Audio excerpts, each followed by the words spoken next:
ಪಂಚ ಗ್ಯಾರಂಟಿಗಳಿಂದ ರಾಜ್ಯ ಸರ್ಕಾರದ ಬೊಕ್ಕಸ ಖಾಲಿ ಆಗ್ತಾ ಇದೆಯಾ ಅನ್ನುವಂತಹ ಪ್ರಶ್ನೆ ಮತ್ತು ಅನುಮಾನ ಹಲವು ದಿನಗಳಿಂದ ಇದ್ದಿದೆ. ಇದಕ್ಕೆ ಈಗ ಮತ್ತೊಂದು ನಿದರ್ಶನ ಸಿಗ್ತಾ ಇದೆ.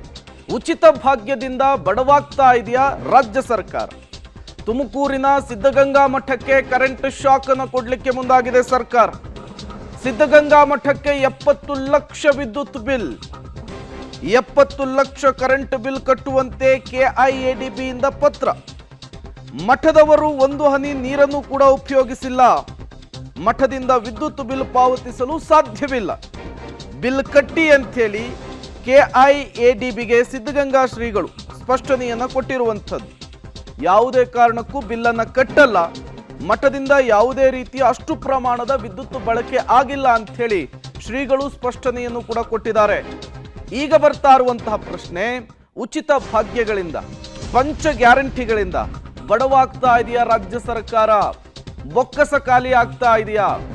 ಆ ಬೊಕ್ಕಸವನ್ನ ತುಂಬಿಸಿಕೊಳ್ಳುವುದಕ್ಕೆ, ರಿಕವರಿ ಮಾಡಿಕೊಳ್ಳುವುದಕ್ಕೆ ಈ ರೀತಿ ಯದ್ವಾ ತದ್ವಾ ಬಿಲ್ಗಳನ್ನು ಹಾಕುವಂತಹ ಕೆಲಸ ಆಗ್ತಾ ಇದೆಯಾ ಅನ್ನುವಂತಹ ಅನುಮಾನ, ಪ್ರಶ್ನೆ ಮುನ್ನೆಲೆಗೆ ಬರ್ತಾ ಇದೆ.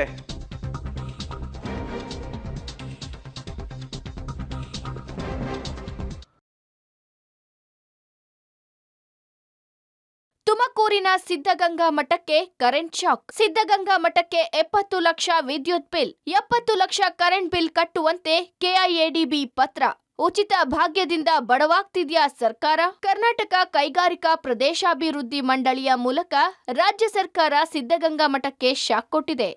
ಸರ್ಕಾರಿ ನೀರಾವರಿ ಯೋಜನೆಗೆ KIADB ಬಳಸಿದ ಬರೋಬ್ಬರಿ 70,31,438 ರೂಪಾಯಿ ವಿದ್ಯುತ್ ಬಿಲ್ ಅನ್ನು ಸಿದ್ಧಗಂಗಾ ಮಠ ಭರಿಸುವಂತೆ KIADB ಪತ್ರ ಬರೆದಿದೆ. ಮಂಡಳಿಯ ಆರ್ಥಿಕ ಪರಿಸ್ಥಿತಿಯು ಸುಸ್ಥಿತಿಯಲ್ಲಿ ಇಲ್ಲದಿರೋದ್ರಿಂದ ಈ ವಿದ್ಯುತ್ ಬಿಲ್ ಅನ್ನು ನೀವು ಭರಿಸಲು ಕೋರಲಾಗಿದೆ ಎಂದು ಪತ್ರದಲ್ಲಿ ಒಕ್ಕನೆ ಬರೆಯಲಾಗಿದೆ. ಸಿದ್ಧಗಂಗಾ ಮಠದ ಸನಿಹದಲ್ಲೇ ಇರುವ ದೇವರಾಯಪಟ್ಟಣ ಕೆರೆಗೆ KIADB ಪೈಪ್ಲೈನ್ ಮೂಲಕ ಹೊನ್ನೇನಹಳ್ಳಿಯಿಂದ ಪ್ರಾಯೋಗಿಕವಾಗಿ ನೀರು ಹರಿಸಿದೆ. ಈ ಯೋಜನೆ ಪರಿಪೂರ್ಣವಾಗಿ ಜಾರಿಯಾದರೆ ಸಿದ್ಧಗಂಗಾ ಮಠ ಸೇರಿದಂತೆ ದೇವರಾಯಪಟ್ಟಣ, ಮಾದನಾಯಕನಪಾಳ್ಯ, ಕುಂದೂರು ಗ್ರಾಮಕ್ಕೆ ನೀರು ಪೂರೈಕೆ ಆಗಲಿದೆ. ಇಲ್ಲಿಯವರೆಗೆ ಪ್ರಾಯೋಗಿಕವಾಗಿ ಅಷ್ಟೇ ನೀರು ಹರಿಸಲಾಗಿದೆ, ಗ್ರಾಮಗಳಿಗೆ ವಿತರಣೆ ಆಗುತ್ತಿಲ್ಲ. ಇದಕ್ಕೆ ವೆಚ್ಚವಾದ ವಿದ್ಯುತ್ ಬಿಲ್ ಅನ್ನು ಸಿದ್ಧಗಂಗಾ ಮಠ ಪಾವತಿಸಬೇಕು ಎಂದು KIADB ಬರೆದಿರುವ ಪತ್ರ ಈಗ ವಿವಾದಕ್ಕೆ ಕಾರಣವಾಗಿದೆ. ಹಾಗಾದ್ರೆ KIADB ಪತ್ರದಲ್ಲಿ ಏನಿದೆ ಅಂತ ನೋಡೋದಾದ್ರೆ, ಸಿದ್ಧಗಂಗಾ ಮಠಕ್ಕೆ ಶಾಕ್. KIADB ಪತ್ರದಲ್ಲೇನಿದೆ? ಕರ್ನಾಟಕ ಕೈಗಾರಿಕಾ ಪ್ರದೇಶಾಭಿವೃದ್ಧಿ ಮಂಡಳಿ ವತಿಯಿಂದ ತುಮಕೂರು ತಾಲೂಕು ಹೊನ್ನೇನಹಳ್ಳಿ ಕೆರೆಯಿಂದ ದೇವರಾಯಪಟ್ಟಣ ಕೆರೆಯವರೆಗೆ ಪೈಪ್ಲೈನ್ ಕಾಮಗಾರಿಯನ್ನ ಪೂರ್ಣಗೊಳಿಸಿ ಪ್ರಸಕ್ತ 2024ನೇ ಸಾಲಿನಲ್ಲಿ ಪೂರ್ವ ಪ್ರಮಾಣದಲ್ಲಿ ನೀರು ಹರಿಸಲಾಗಿದೆ. ಸದರಿ ಕೆರೆಯಿಂದ ನೀರನ್ನು ಸಿದ್ಧಗಂಗಾ ಮಠದ ದೈನಂದಿನ ಕೆಲಸ ಕಾರ್ಯಗಳಿಗೆ ಬಳಕೆ ಮಾಡಲಾಗುತ್ತಿರುತ್ತದೆ. ದಿನಾಂಕ 31/10/2023 ಹಾಗೂ 2/3/2024ರಂದು ಒಟ್ಟು 70,31,438 ರೂಪಾಯಿಗಳಿಗೆ ವಿದ್ಯುತ್ ಬಿಲ್ಗಳನ್ವಯ ಬೆಸ್ಕಾಂಗೆ ಹಣ ಪಾವತಿಸಬೇಕಾಗಿರುತ್ತದೆ. ಪ್ರಸ್ತುತ ಮಂಡಳಿಯ ಆರ್ಥಿಕ ಪರಿಸ್ಥಿತಿಯು ಸುಸ್ಥಿತಿಯಲ್ಲಿ ಇಲ್ಲದಿರೋದ್ರಿಂದ ನೀರು ಸರಬರಾಜಿನ ವಿದ್ಯುತ್ ಬಳಕೆಯ ವೆಚ್ಚವನ್ನು ಶ್ರೀ ಸಿದ್ಧಗಂಗಾ ಮಠದ ವತಿಯಿಂದ ಭರಿಸುವಂತೆ ತಿಳಿಸಲು ಕೇಂದ್ರ ಕಚೇರಿ KIADB ಬೆಂಗಳೂರು ರವರಿಂದ ನಿರ್ದೇಶಿಸಲ್ಪಟ್ಟಿರುತ್ತೇನೆ. ತಮ್ಮ ವಿಶ್ವಾಸಿ ಕಾರ್ಯಪಾಲಕ ಅಭಿಯಂತರರು, ಕರ್ನಾಟಕ ಕೈಗಾರಿಕಾ ಪ್ರದೇಶಾಭಿವೃದ್ಧಿ ಮಂಡಳಿ. ಮಠದವರು ಒಂದು ಹನಿ ನೀರು ಉಪಯೋಗಿಸಿಲ್ಲ. ಮಠದಿಂದ ವಿದ್ಯುತ್ ಬಿಲ್ ಪಾವತಿಸಲು ಸಾಧ್ಯವಿಲ್ಲ.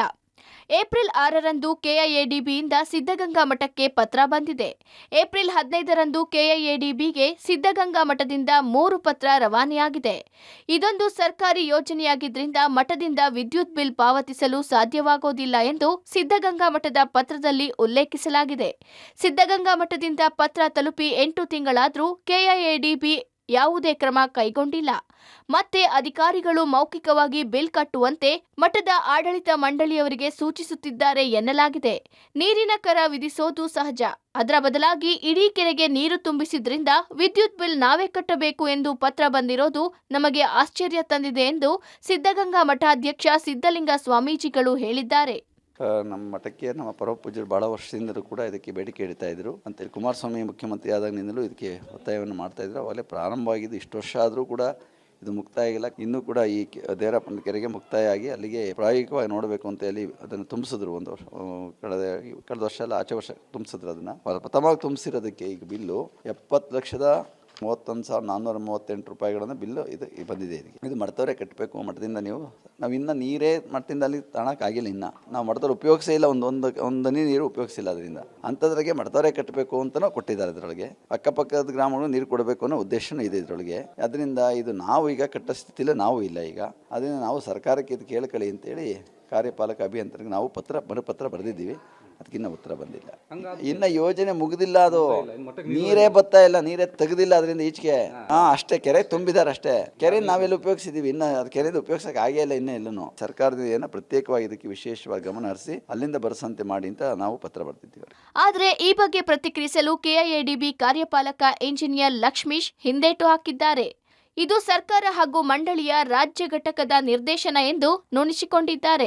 ಸಿದ್ಧಗಂಗಾ ಮಠದ ಮನವಿಯನ್ನು ಮಂಡಳಿಯ ಗಮನಕ್ಕೆ ತಂದಿದ್ದು ಮಂಡಳಿ ಯಾವ ತೀರ್ಮಾನ ಕೈಗೊಳ್ಳುತ್ತದೆ ಎಂದು ಗೊತ್ತಿಲ್ಲ ಎನ್ನುತ್ತಿದ್ದಾರೆ. ಸದ್ಯ ನೀರಾವರಿ ಯೋಜನೆಗೆ ವಹಿಸಿದ ವಿದ್ಯುತ್ ಬಿಲ್ ಅನ್ನು ಭರಿಸದಷ್ಟು ಸರ್ಕಾರ ಬಡವಾಗಿದೆಯಾ ಅನ್ನೋ ಪ್ರಶ್ನೆ ಸಾರ್ವಜನಿಕರನ್ನು ಕಾಡುತ್ತಿದೆ. Manjunath Talamakki, public TV, Tumakuru. ಈ ಕೆಐಎಡಿಬಿ ಬರೆದಿರುವಂತಹ ಪತ್ರ ಇದೆಯಲ್ಲ, ಇದು ಸರ್ಕಾರದ ಸದ್ಯದ ಪರಿಸ್ಥಿತಿಯನ್ನ ಎತ್ತಿ ತೋರಿಸ್ತಾ ಇದೆ. ನೀರನ್ನೇ ಬಳಕೆ ಮಾಡ್ಕೊಂಡಿಲ್ಲ, ಆರ್ಥಿಕ ಪರಿಸ್ಥಿತಿ ಚೆನ್ನಾಗಿಲ್ಲ, ಹಾಗಾಗಿ 70 ಲಕ್ಷ ರೂಪಾಯಿ ಕಟ್ಟಿ ಅಂದರೆ ಏನು ಅರ್ಥ ಇದು ಅಂಥೇಳಿ. ಈ ಆರ್ಥಿಕ ಪರಿಸ್ಥಿತಿ ಚೆನ್ನಾಗಿಲ್ಲ ಅಂದರೆ ಅದರ ನಿರ್ವಹಣೆ ಮಾಡಬೇಕಾಗಿದ್ದು ಯಾವುದು? ರಾಜ್ಯ ಸರ್ಕಾರ. ರಾಜ್ಯ ಸರ್ಕಾರವನ್ನು ಕೇಳೋದ್ರ ಬದಲಿ ಮಠಕ್ಕೆ 70 ಲಕ್ಷ ನೀವು ಬರೆಸ್ಕೊಡಿ ಅಂದರೆ ಅದರಲ್ಲಿ ಅರ್ಥ ಇದೆಯಾ? ಈಗ ಈ ವಿಚಾರ ಏನಿದೆ ಅದನ್ನು ಸ್ಪಷ್ಟವಾಗಿ ಹೇಳ್ತಾ ಇದೆ. ರಾಜ್ಯದ ಬೊಕ್ಕಸ ಖಾಲಿ ಆಗಿದೆ. ಒಂದು ಕಡೆ ಶಾಸಕರು ದುಡ್ಡು ಕೇಳ್ತಾ ಇದ್ದಾರೆ, ಅವರಿಗೆ ಅನುದಾನ ಕೂಡ ಸಿಗ್ತಾ ಇಲ್ಲ. ಮತ್ತೊಂದು ಕಡೆ ಅವರದ್ದೇ ಪಕ್ಷದ ಶಾಸಕರು ಅಸಮಾಧಾನ ಹೊರ ಹಾಕ್ತಾ ಇದ್ದಾರೆ. ಆದರೂ ಕೂಡ ಕಾಂಗ್ರೆಸ್ ನಾಯಕರುಗಳು ಅದನ್ನ ಒಪ್ಕೊಳ್ಳೋಕೆ ರೆಡಿ ಇಲ್ಲ. ರಾಜ್ಯದ ಬೊಕ್ಕಸ ಖಾಲಿ ಆಗಿದೆ, ಅದಾದ ಮೇಲೆ ಇಷ್ಟೆಲ್ಲ ದುಡ್ಡು ಖಾಲಿ ಆಗ್ತಾ ಇದೆ, ಅದನ್ನ ಹೇಳ್ಕೊಳಕ್ಕೆ ರೆಡಿನೇ ಇಲ್ಲ. ನಾವೆಲ್ಲವನ್ನೂ ಕೂಡ ಬ್ಯಾಲೆನ್ಸ್ ಮಾಡ್ತೀವಿ ಅಂಥೇಳಿ ಎದೆ ತಟ್ಕೊಳ್ತಾನೆ ಇದ್ದಾರೆ. ಅದರ ಪರಿಣಾಮ ಇದೆಲ್ಲವೂ ಕೂಡ.